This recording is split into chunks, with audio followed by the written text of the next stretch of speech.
The challenge when you are making any action film is normally hiding the fact that your actor is not actually doing the stunt and that a stuntman is performing it for them.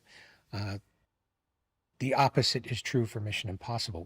We have an actor who does his own stunts, and we're constantly trying to develop technologies to show him doing it. And with speed flying, this was an extremely difficult challenge. How do you get a camera close enough to Tom to show that he's actually operating the speed wing? And at the same time, how are you far enough back from Tom that you see that this isn't being done with wires? This isn't some sort of a trick. And so we had to develop a gimbal system that another camera operator would be flying along with Tom while wearing. And so you had cameras hanging off of both sides that were then being operated by a camera operator who was following in a helicopter.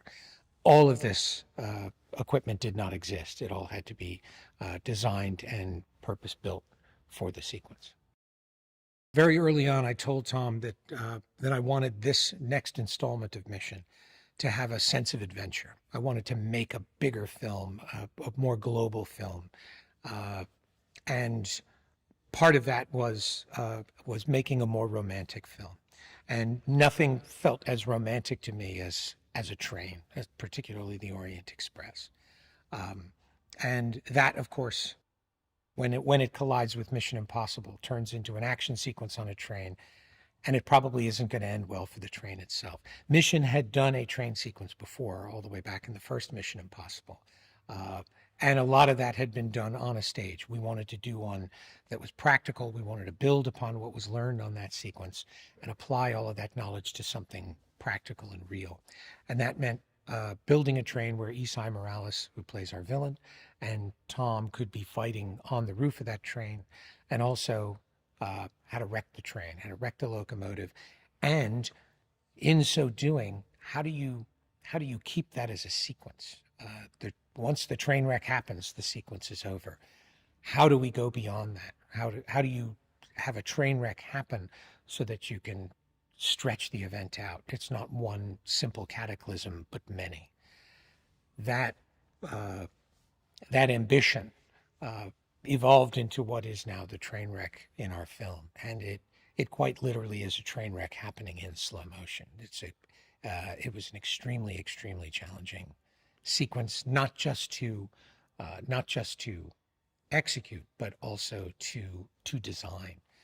It was working out the physics of what that would be, and then how to design all the different train cars and how to design all the equipment to shoot these stunts that we were creating. And we did not limit ourselves in the least based on whether or not something could physically be achieved. If we ran into an obstacle, we had to figure out how to overcome it. We didn't just allow ourselves to toss things out, and we created something that was quite challenging, quite challenging. The thing I love most about working with Tom is he pushes you at all times to do your absolute best. You find yourself doing things you could never have imagined possible, uh, sometimes even the week before. I never set out to be a director. I certainly never set out to be an action director. I never, ever set out to be directing a film on this scale. And we're now at the point where you don't even have time to think about the scale of what it is you're doing. You're simply doing everything you can to finish the story you've set out to do.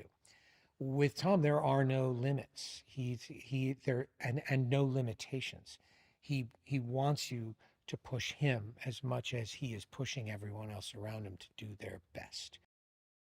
Every film Tom and I make, uh, including Mission Impossible Dead Reckoning, involves taking all of the experience from all of the films we had made previously and applying it to this one. And with any luck and with a lot of great effort, uh, every film should stand on the shoulders of the film that came before it. We often like to say we're not competing with anybody but ourselves. We're looking at the last film and figuring how can we outdo that. the secret ingredient to that is not trying to make a bigger, more spectacular film.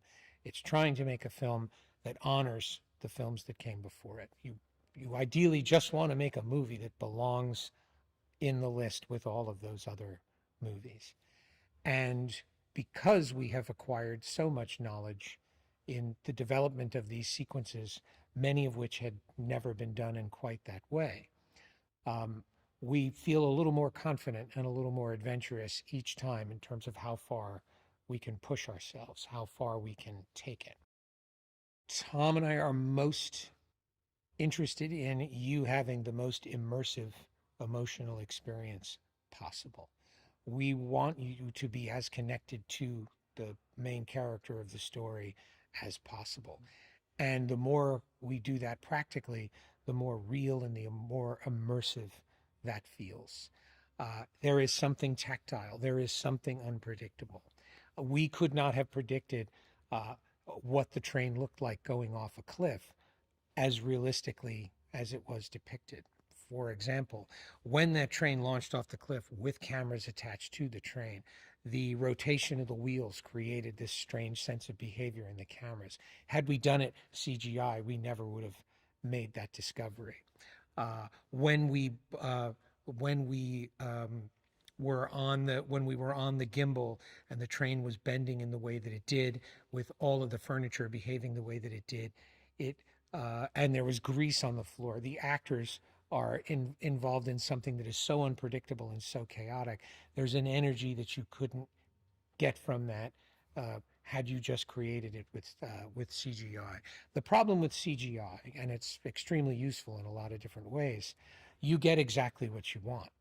And what we've learned from practical action, we very often don't get what we want. We get what mission gives us. We get what fate and circumstance and unpredictable physics give us. That gives you something real and chaotic and completely grounded that you couldn't get any other way. We lean into the chaos. The beauty of going and shooting in all of these different locations, we want to take the audience to places they might not otherwise be able to go. We want to transport you to another country and celebrate another culture, and hopefully inspire you to go there. We're very fortunate in that the places that we go are excited to have Mission Impossible come and show off their city, and we were not disappointed this time. We had a really warm welcome everywhere we went, and I think people were just very excited to see the world coming back to life. What I love most about Mission Impossible: Dead Reckoning Part 1 is that every single actor in the story has their moment. They all have a chance to showcase their extraordinary talent. They all have their moment to be at the center of the story. And this cast really delivered on a level that is so extraordinary. They all leaned into the process. They were all inventive. They all gave themselves over to the unexpected. And as a result, they each deliver something truly unexpected.